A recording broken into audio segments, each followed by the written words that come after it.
안녕하세요. 법원 경매에 입찰하기 위해서 가장 기본이 되고 가장 중요한 권리 분석과 물권 분석에 대해서 알아보겠습니다. 법원 경매에서 가장 중요한 부분은 권리 분석과 물권 분석입니다. 권리 분석과 물권 분석을 이해하면은 경매의 90% 이상을 정복했다고 볼 수 있습니다.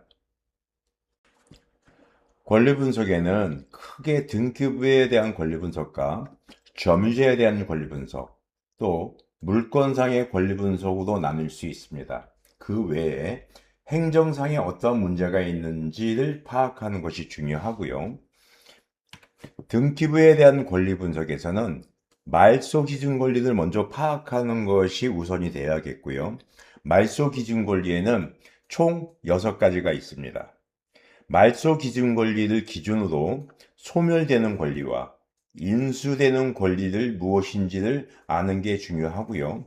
점유자에 대한 권리 분석에서는 소유자가 점유할 수도 있고 일반 점유자가 점유할 수도 있고 세입자, 즉 임차인이 점유하는 경우가 있습니다. 문제는 세입자가 점유하는 경우에 대항력이 있는 경우 낙찰자가 세입자의 보증금을 물어주는 경우가 발생할 수도 있기 때문에 이 부분만 조심하시면 되겠습니다. 다음에 물권상의 권리 분석에서는 보이지는 않지만 유치권 여부, 법정지상권 여부, 분묘기지권 여부를 파악하는 것이 중요합니다. 이 3가지가 권리 분석의 3대 영역이라고 볼 수 있으며 이 부분만 파악하면은 경매의 거의 90% 이상은 문제없이 해결할 수 있다고 보시면 됩니다. 그 외에 행정상에 어떠한 문제가 있는지, 토지거래 허가구역인지, 농지증 발급 대상인지, 농지 전용 허가가 가능한지, 개발행위 허가가 가능한지 여부를 부수적으로 파악하시는 것이 중요하다고 볼 수 있습니다. 그럼 먼저 등기부에 대한 권리 분석부터 말씀드리겠습니다. 등기부를 열람하는 방법과 내용에 대해서는 다음에 시간을 편성해서 자세히 한번 설명드리겠습니다. 등기부의 권리 분석에는 먼저 말소 기준 권리를 파악하는 것이 가장 중요합니다. 말소 기준 권리보다 후순위는 모두 소멸이 되는 것이 원칙이고요. 말소 기준 권리보다 선순위는 낙찰자가 인수한다고 보시면 되겠습니다. 그럼 말소 기준 권리에는 어떤 것이 있는가? 저당, 근저당, 압류, 가압류, 담보가등기, 경매기입등기, 이렇게 6가지가 말소 기준 권리라고 보시면 되겠고요. 그럼 이러한 권리에 대해서 법적으로 내가 공부를 해야 되냐? 그렇지는 않습니다. 이 권리에 대해서 어떤 뜻인지 뜻만 아시면 됩니다. 먼저 저당이나 근저당은 다른 사람한테 또는 은행에 돈을 빌리고 등기부 등본에 설정하는 것이라고 보시면 되겠고요. 압류는 바로 집행 목적으로 또는 공기관에서 집행 목적으로 등기부 등본에다가 설정하는 것이라고 보면 되겠습니다. 가압류는 장래 내가 어떠한 집행을 하기 위해서, 예를 들어 내가 지금 어떤 사람한테 돈 받을 게 있어서 소송을 하는데 나중에 1년 뒤에 승소했는데 그 집이 딴 사람 명의로 넘어가면 안 되잖아요. 그래서 미리 가압류를 해놓는 것입니다. 또 여기 담보가등기는 저당과 근저당과 같은 뜻이라면 보면 되시겠고요. 경매기입등기는 경매를 신청한 채권이라고 보시면 됩니다. 그래서 요 6가지 말소 기준 권리보다 먼저 설정된 거는 낙찰자가 인수한다고 보시면 되겠고요.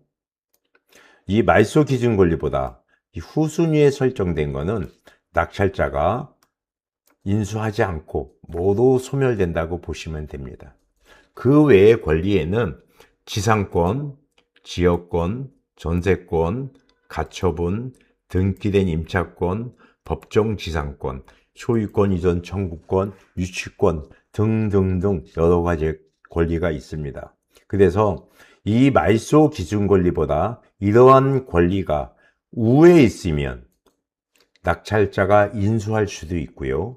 이러한 권리가 이 말소 기준 권리보다 후순위에 있는 거는 다 소멸되고 없어지는 권리라고 보시면 되겠습니다.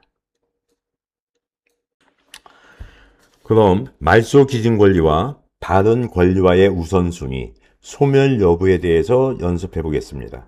실전에서는 지금 연습하시는 것보다 훨씬 쉽다고 보시면 됩니다. 먼저 첫 번째 사안에서 근저당권, 가압류, 저당권, 압류, 담보가등기, 경매기입등기, 이게 순차적으로 날짜 순으로 이렇게 설정이 되어 있을 때 먼저 근저당권자 국민은행이 경매를 신청한 채권입니다. 여기서 말소 기준 권리가 총 6가지이고 그 중에서 가장 선순위인 말소 기준 권리가 기준이 됩니다. 그래서 국민은행 근저당권 이후에 모든 권리는 소멸이 된다고 보시면 되겠고요. 두 번째 사안에서 말소 기준 권리는 가압류, 근저당, 압류, 경매 기입 등기, 이 중에서 근저당권자 국민은행이 경매를 신청한 채권입니다. 하지만 말소 기준 권리는 가압류가 기준인 것이고 가장 선순위죠. 가압류가. 그 이후의 권리들은 모두 소멸되고 없어지는 권리라고 보시면 되겠습니다. 세 번째 사안에서 먼저 말소 기준 권리를 한번 찾아보겠습니다. 압류, 가압류, 경매 기입 등기. 여기서 전세권인 경우에는 배당 요구를 한다든가 경매 기입 등기를 한 경우에는 말소 기준 권리가 될 수가 있고요.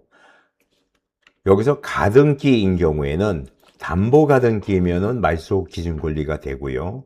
소유권 이전 청구권 가등기인 경우에는 말소 기준 권리가 안 될 수 있습니다. 하지만 지금은 말소 기준 권리인 압류보다 다 후순위이기 때문에 이 권리들은 모두 소멸되고 없어지는 권리라고 보시면 되겠습니다. 네 번째 사안에서 보시면 먼저 말소 기준 권리는 근저당, 가압류, 압류, 경매 기입 등기입니다. 여기에서 이 전세권은 말소 기준 권리가 될 수도 있고 말소 기준 권리가 안 되는 경우도 있습니다. 여기서 보실 때 근저당은 말소 기준 권리인데 이렇게 되면은 전세권은 낙찰자가 인수하는 권리가 되잖아요.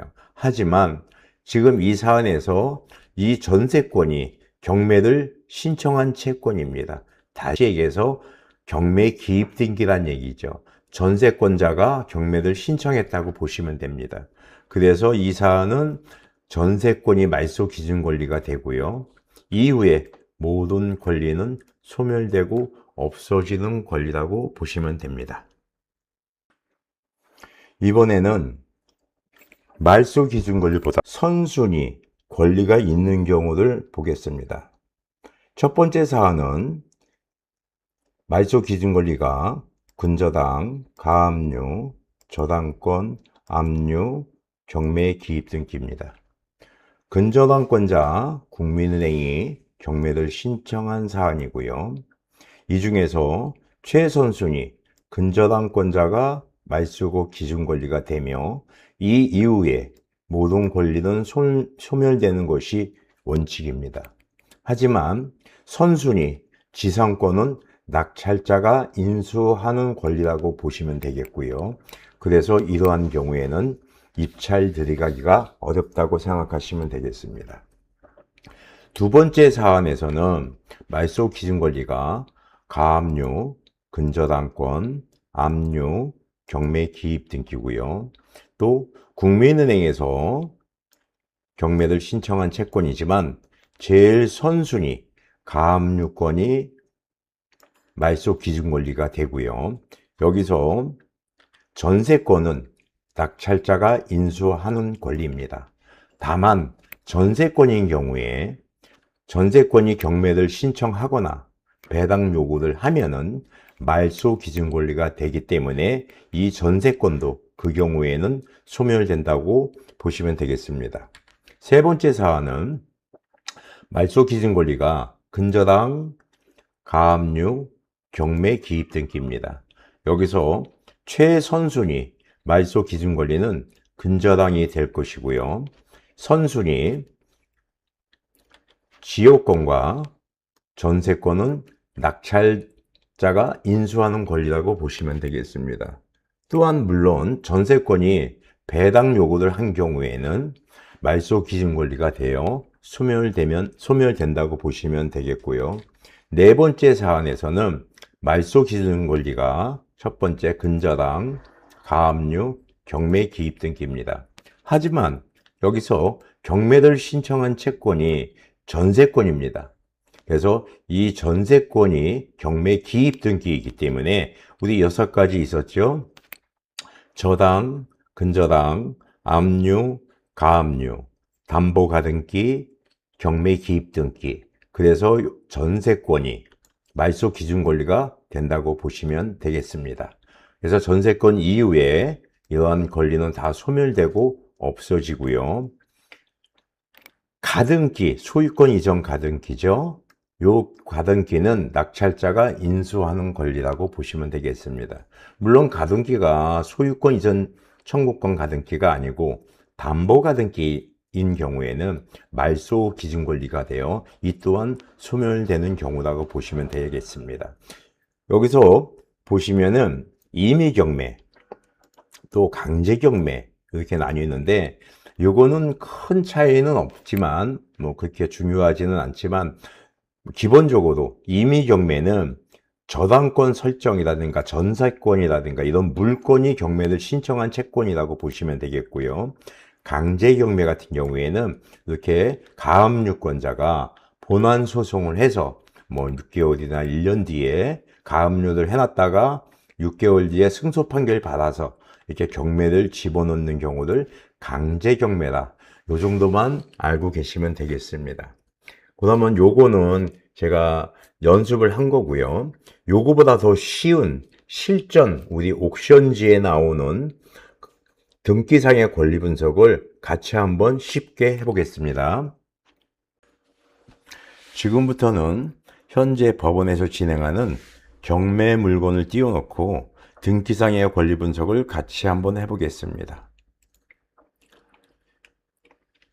지금 현재 인천에서 진행하는 경매 물건이고요. 첫 번째는 등기상의 권리 분석이 이렇게 사설 정보지를 보다 보면은 이렇게 보기 좋게 이렇게 나열이 되어 있습니다. 근저당이 말소 기준 권리가 되겠고요. 이후에 근저당이나 가압류, 압류, 경매 개시 결정 등기는 다 소멸되는 권리이기 때문에 낙찰자가 인수하는 권리가 없이 입찰이 가는데 문제가 없다고 보시면 되겠고요. 두 번째 사안에서는 이 또한 근저당이 말소 기준 권리가 되고 이후의 권리들은 다 소멸되고 없어지는 권리라고 보시면 되겠습니다. 세 번째 사안에서는 근저당 또한 말소 기준 권리가 되고요. 이 이후에 근저당, 압류, 임의경매 다 소멸되는 권리입니다. 요 네 번째 사안에서는 말소 기준 권리가 가압류가 말소 기준 권리지만 이 말소 기준 권리 선순위도 가등기가 되어 있습니다. 요거는 낙찰자가 인수하는 권리이기 때문에 입찰 들어가기가 좀 어렵다고 보시면 되겠습니다. 쭉 가서 볼까요? 여기서도 근저당권자가 말소 기준 권리고 이후의 권리들은 다 소멸되는 권리라고 보시면 되겠습니다.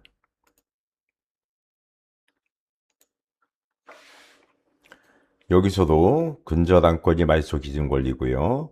이후의 권리들 다 소멸되는 권리죠. 여기서도 근저당이 말소 기준 권리고 이후의 근저당이나 가압류, 압류, 경매 개시 결정 등기 다 소멸되는 권리입니다.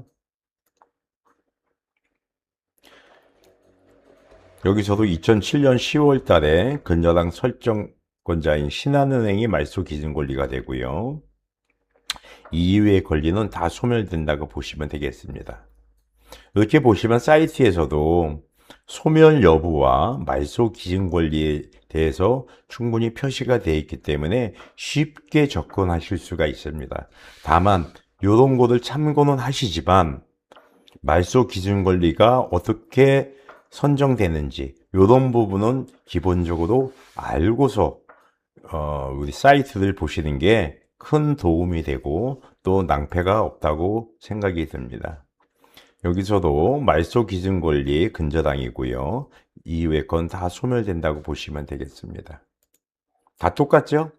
대부분의 물건들이 90% 이상은 우리 누구나 일반인들이 접근하기 쉬운 물건들이에요. 그래서 너무 말소 기준 권리나 권리 분석에 대해서 어렵다고 생각하실 필요가 없습니다. 여기서도 근저당의 말소 기준 권리이고 이후의 권리들은 다 소멸되는 권리고 등기상의 권리는 문제가 없다라고 보시면 되겠고요. 마지막으로 하나만 더 볼까요?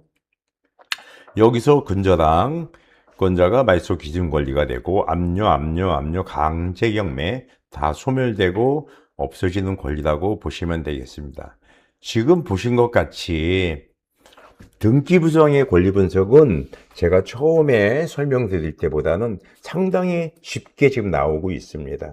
그래서 다음에는 등기 부정의 권리 분석이 아니고 점유자에 대한 권리 분석과 소유자가 점유하는지 또는 임차인이 점유하고 있는지 이런 부분에 대해서 한번 저희가 설명드리고 등기상의 권리 분석과 점유자에 대한 권리 분석을 또 순위로 어떻게 구별을 해야 되고 임차인이 대항력이 있는지 없는지 이런 부분도 다시 한번 공부할 수 있는 시간을 갖도록 하겠습니다.